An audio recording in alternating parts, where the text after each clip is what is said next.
కృష్ణా జిల్లా గన్నవరం మండలంలో ఈ రోజు ఘోర రోడ్డు ప్రమాదం చోటు చేసుకుంది. బీబీగూడెం నూతన బైపాస్ సమీపంలో అత్యంత వేగంగా వచ్చిన ఓ లారీ ముందున్న కారును బలంగా ఢీకొట్టడంతో కారు రెండు లారీల మధ్య ఇరుక్కుపోయింది.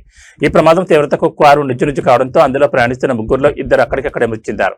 మరో వ్యక్తి తీవ్రంగా గాయపడగా స్థానికులు వెంటనే స్పందించి అతని చికిత్స నిమిత్తం విజయవాడలోని పెన్నమనేని ఆసుపత్రికి తరలించారు.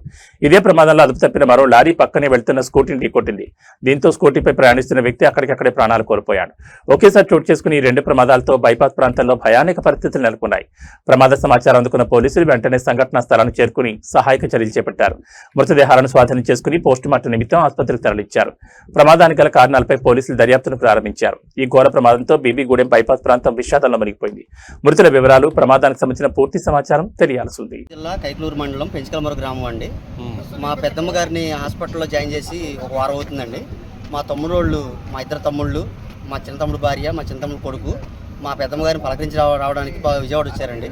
పలకరింపు అయిపోయి హాస్పిటల్ బిల్ అయిపోయిన తర్వాత 2 రోజులు డిశ్చార్జ్ చేస్తామంటే మా ఊళ్ళు మా తిరుగు ప్రయాణం వస్తున్నారండి.